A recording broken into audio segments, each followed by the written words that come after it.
MadMax, a movie that started the post-apocalyptic car stunt action movie. Released in 1979, it tells the story of a broken-down futuristic society destroyed by violence and twisted gang members who roam the roads looking for their next victims, where police officer and family man Max Rokitansky, played by a very young Mel Gibson, does his best to protect the law and his family in a sick and uncaring society, where his humanity is put to the test with devastating consequences as he succumbs to the violence that roams the roads and becomes Mad Max, a vessel hell-bent on revenge, in this movie that catapulted Australian cinema into the widespread domain of Hollywood and pop culture. Mad Max is considered a masterpiece and the movie that made Australian movies a thing. So today, let's check out 10 things that you didn't know about Mad Max, while putting on American accents while saying weird sentences like, "We're 100% snafu'd." No, literally, they really say that. We are 100% snafu. So, let's check it out.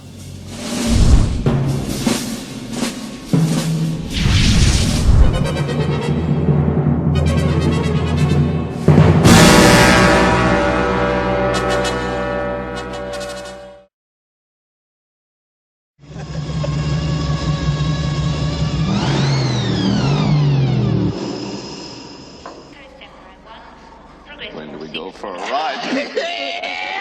Number 10. Real-life tragedies led to the creation of Mad Max. Max was the brainchild of Australian director George Miller. The motivation behind the tale of showcasing some pretty terrifying roads of Australia was the fact that he grew up in rural Queensland, where horrendous road accidents were a common occurrence. In fact, before Miller even turned 20, he already had several friends die on the roads in devastating accidents. Miller would go on to work as a medical doctor in Sydney, where he would continue to bear witness to road fatalities, where he also met Byron Kennedy, who was an amateur filmmaker, and would go on to produce Mad Max, where the two would go on to make a short film together called Violence in Cinema Part 1, and from there the wheels were set in motion for what would become Mad Max. Number 9. It was originally set in modern-day Australia. Mad Max paints the picture of a bleak, futuristic Australia of sadistic gangs and violence, an uncaring time where even someone as good-willed as Max would eventually snap and become a product of the violence that wreaks havoc on the roads. Mad Max, however, was originally to be set in modern 1970s Australia. The inspiration behind the violence in Mad Max was a real-life oil crisis, which hit Australia in 1973, which according to Miller would often lead to fistfights and other acts of violence over gasoline, where petrol and gas stations would often lead to brawls. There were several Australian road movies at the time involving gangs, including Stone, which also featured Hugh Keys-Byrne, who would go on to play Mad Max's main protagonist Toe Cutter, and Kundalini wants his hand back, along with The Cars That Ate Paris and Running on Empty, which came out a few years after Mad Max. But what sets Mad Max from the rest was the decision by George Miller and Byron Kennedy to set Mad Max in the future, to show a tragic and dystopian world on the edge of destruction had the violence of the 1973 oil crisis continued. Number 8. Silent movie. George Miller wanted to create a particular style for Mad Max known as silent movie with sound, a style with limited dialogue and explanation, where the story is more simplistic and mainly displayed visually on the screen. So basically anyone could watch the movie and know exactly what's going on and be able to follow the story. For this style, Miller took inspiration from Buster Keaton and Harold Lloyd. And he does successfully create a tragic story, which is explained more in a visual style, rather than one where tons and tons of dialogue is used to fill the viewer in exactly what's going on. Although George Miller first used this style with Mad Max, I feel like he perfected this craft with Mad Max 2: The Road Warrior, which apparently only had a number of 16 lines of dialogue in it. Number 7. Casting possibilities. Miller's original choice for the character Max was Irish-born James Healy, who at the time was working in an abattoir in Melbourne and was seeking a career in acting. However, after reading the script, he felt that it wasn't to his taste, so he turned the part down.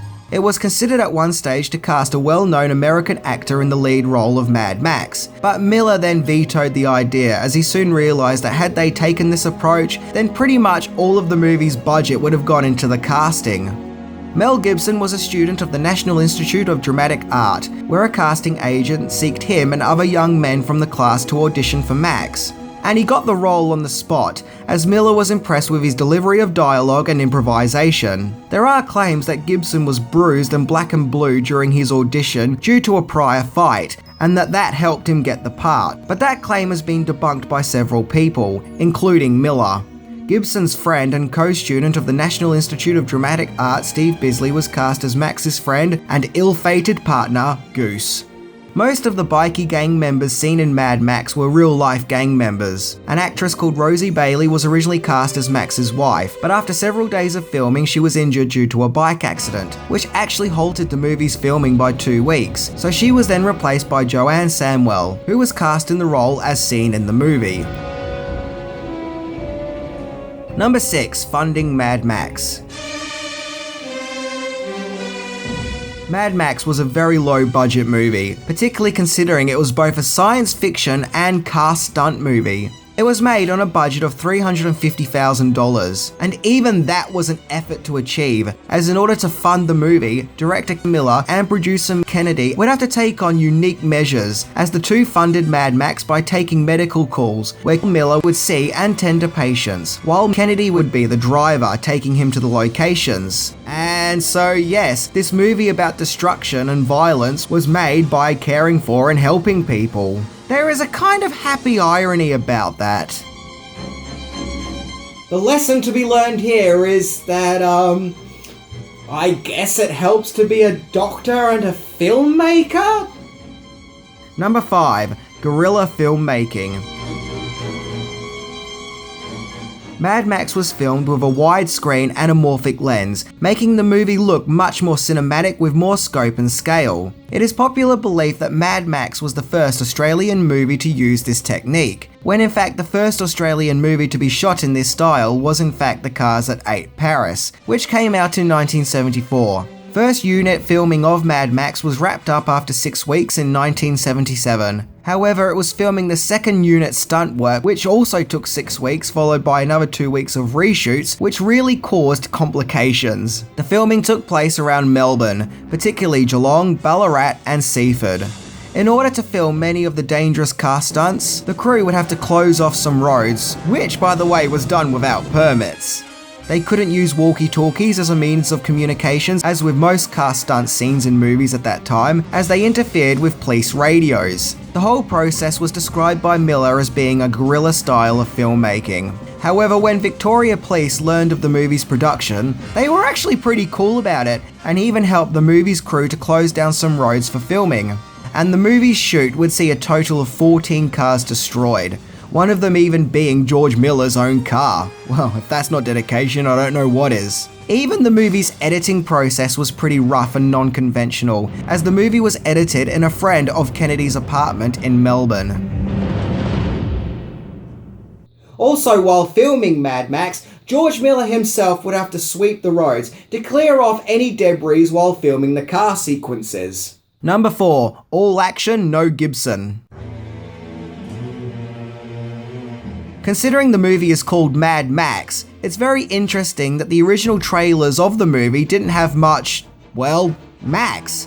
Yep, all mad and no Max. This is because at the time Mel Gibson was an unknown star to American audiences, so the powers that be simply didn't know how to market the movie around him, despite the fact that he is not only the movie's main lead, but his part is who the movie is named after.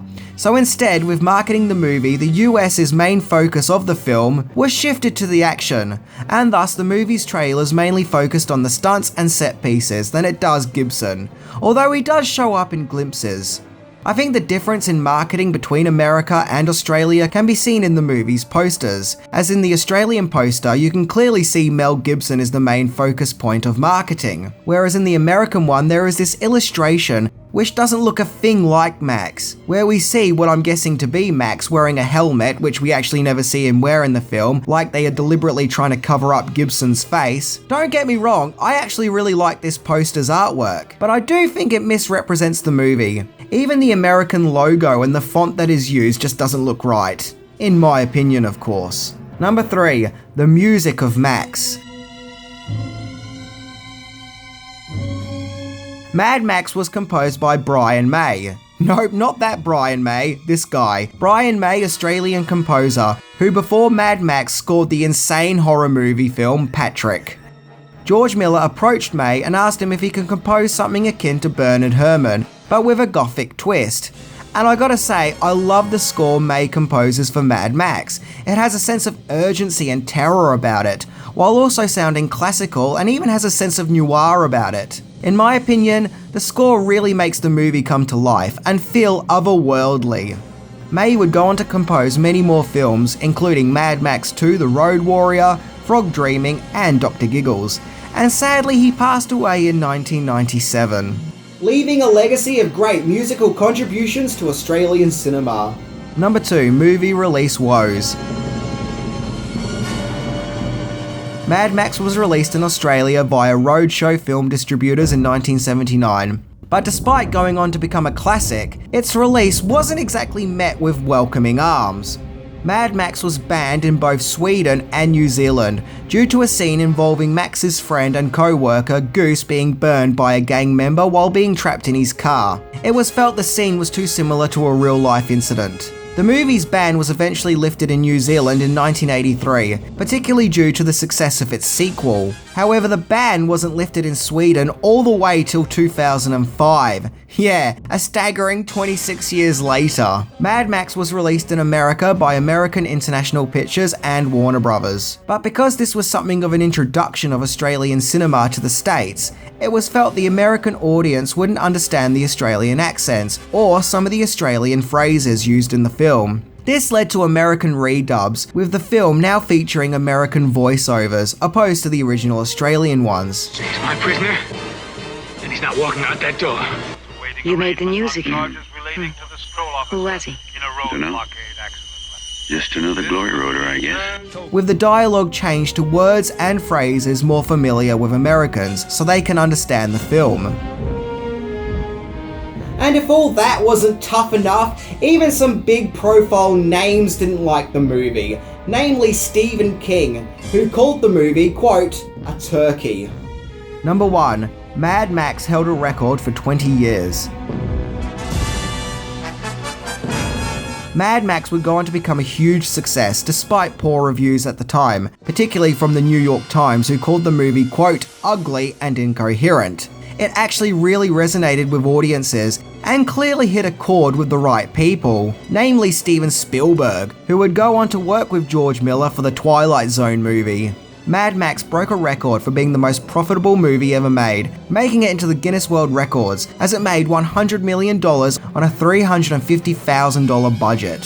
Which is just insane, and is a credit to the power Mad Max had over film audiences at the time. Mad Max held this record for 20 years, until 1999 when it got beaten by the Blair Witch Project. Look, you know you're watching an Australian movie when it has characters with names like Mudguts and Toe Cutter. But regardless, Mad Max is a huge achievement in the history of Australian cinema. Now, I'm not saying it's the best Australian movie, but let's just say it's the Australian movie that got its toes through the door of mainstream, of which many other Australian movies would follow. Mad Max is a sad, tragic, and almost Shakespearean tale of loss and revenge and destruction of the soul, and I couldn't praise it enough. Anyway, I'm Minty, and apparently Kundalini still wants his hand back. See ya.